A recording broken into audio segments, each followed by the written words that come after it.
Andy Baskin is our good friend from the Fan in Cleveland, Ohio, and it's good to have him back on Coast to Coast. You know what those teenagers are like, right, Andy? Nothing but trouble. Oh, I got two, man. I'm envious of you, and I got to tell you, I did the same thing. Like I went a couple days ago, I had nothing here. I'm digging it. You know why? Because I'm into these like Viking series and Last Kingdom. I could watch that stuff all day. I was thinking about putting a big snake through my head right here. It would have been cool. Yeah, I think it would have been fantastic. They would have been talking about it on the radio in Cleveland. So let me ask you about, first of all, the Browns, right? So I was looking at these contracts, right, of all these NFL quarterbacks that they've been giving out lately. How does it make everyone in Cleveland feel now after they had given all that money to Deshaun Watson? And when he got it and it was all guaranteed, everyone thought that they were crazy and that it was insanity and that they were stupid and that they were out of their minds and everything else. And now everyone else has superseded that and then some, like they're just crushing that deal. That's almost like a blue light special now, the deal they got for Watson. The only problem has been, Andy, is that Watson hasn't lived up to Absolutely. You just hit the nail on the head. He's what, 11th in the league right now in total payroll, but it's the guaranteed money, that 250, which I think is still 100 million more than anybody else has had. So I mean, I look at it here and then they're like, this is his year. This whole world revolves around Deshaun Watson this season. So he has got to get it done. I was at practice yesterday. He looked pretty good, but that's in 7-on-7s and nobody's wearing pads. So I got to sneeze. It's driving me nuts. Hang on a second. Go ahead, do it. It's like right there and it doesn't want to come out. You know what I'm saying? Yeah. It's the new COVID like when you were on the radio. 3. Yeah, I never had these problems when you were doing radio, but now that you can actually see me, now I got the sinus problems. It's it's just God's gift, I guess. It doesn't affect what we think of you. We still love you, so it doesn't matter. Like I sneeze on air, I cough on air, I do it all live on air so that people can see how real we are. What am I gonna not blow my nose, not cough, or not do the show? Like, here, pick your poison. Brother. You want me to show up? Yes. I'll do it sick live. And you'll watch me cough and sneeze. Who cares? As long as you're there.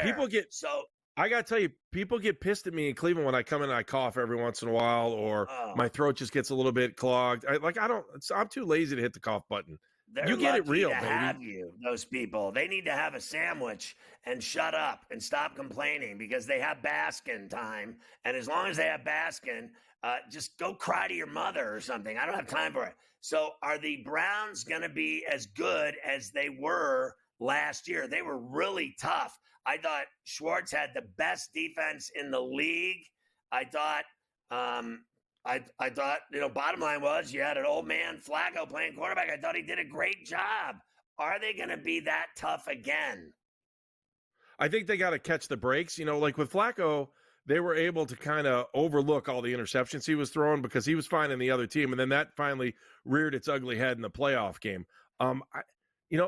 There's a part of me, and I think there's a part of the fan base that really wanted Joe Flacco to come back this year, but there was no way that was going to happen because all the money that they're paying Deshaun Watson.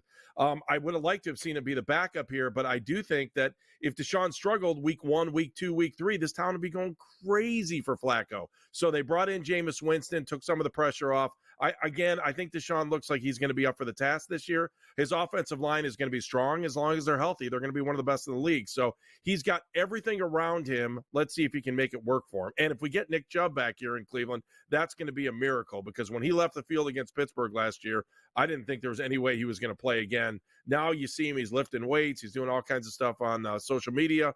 So let's see. Hopefully they can get him back. I'm not sure he's not going to be on the PUP for the first 4 weeks of the season. Let him get healthy, and we'll take him on the other side of that. But Nick Chubb will just be a miracle story this year if he can come back. So what's the deal with the Guardians? They've been unbelievable when you think about it. What a season they've had, and no one's been able to catch him, even when they hit a rut recently. It's all bullpen. I think bullpen, Jose Ramirez, Steven Kwan, they've got lucky in some ways because they've got guys that had zero expectations to be able to do anything offensively. They've been able to do it. Now they're in a really weird spot because the rotation is all over the place. I mean, it is all over the place. And so I don't, if you would have told me that Ben Lively was going to be their best starter, at this point in the season when they would have one of the best records in Major League Baseball, I would have told you were insane. But yet Lively's had a good season out of the rotation. Who knows what's going to happen with Alex Cobb? We might see him. Even Tristan McKenzie, who's been struggling of late when they sent him back down to the minors, and he was struggling in the minors too. The other day he had he went 6 innings and struck out 11 yesterday. Yeah. So, I mean, he looks like he might push the rotation. So, are you more worried about Minnesota or Kansas City in that Central?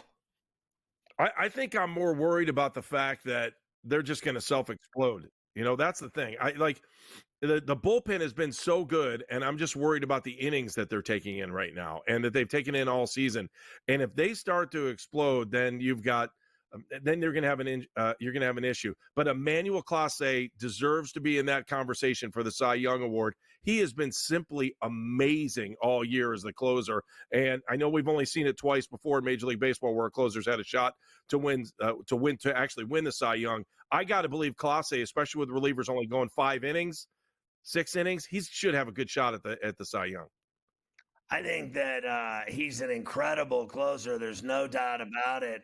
I want my guy Skeens to win it in the National League. He's down the road from you in Pittsburgh, taking over Major League Baseball the way he's been pitching. So I'm excited to see him pitch.